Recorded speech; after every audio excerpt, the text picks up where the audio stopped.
was like, fucking hell. He was like, don't show anyone. Mate, that's the bollocks, isn't it? Wow.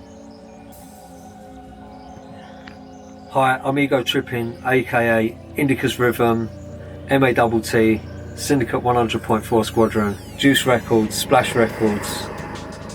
I met Daz through a cousin that lived down, they both lived on the same block, when I was about 5 or 6 years old. And I can remember Daz was an MC then. I used to listen to him rapping down the bottom of the block. We used to be B-boys down the bus station. I was from a different town to him, so we used to hook up at some point,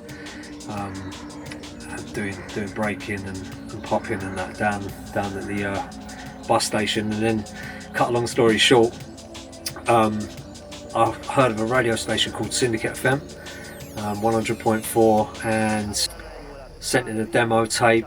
I'd only just started DJing, and I was terrible. I'm not gonna lie. I was bad, but I had selection. I was going out shopping every weekend, uptown to all the big shops, Black Market, yeah, all of them shops. And so yeah, I had selection, so I sent him a tape, which I didn't know it was Daz. I sent in a tape to the radio station, and through a friend, and he come and picked me up one Saturday morning. He was like, come and pick me up in his car, and I was like, Daz, and he was like, Matt, like, what's going on? So yeah, that was it really. And then I just become a regular on the station, and yeah, we went from there. So started making tunes when he started making tunes, he showed us the way. Yeah, and then Juice and Splash was born.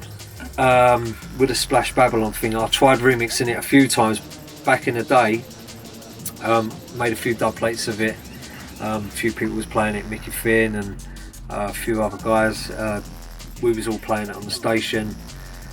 Nothing ever really happened with it, so it's always something that I wanted to do. I've done it a few times, and then recently I've done a mix just as a dub for myself. Was playing out at festivals and clubs and stuff, and it was going off. So yeah, when I got a shout from Daz, like, do you want to put that remix out? I said, yeah, I'd love to, but now I've got the go ahead. I want to do it properly. I want to do it properly. So yeah, that was where it started. So I got all the stems off of Daz, and yeah, here we are.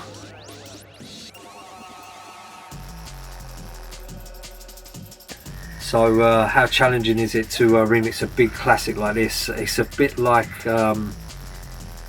you're on a knife edge, really, because it's such a big tune, such a classic tune, that if you don't do it right, you're gonna get a big backlash for it. So it's always a bit of a knife edge situation. So yeah, taking on something like that, it's not an easy feat. So basically, I just went into the studio with a rough idea. I knew it had to be hard.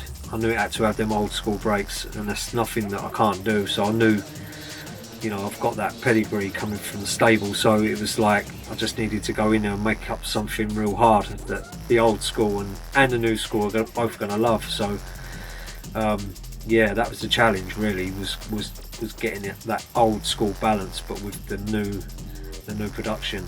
Yeah, it was a challenge, but it's definitely well rewarding when you get the results.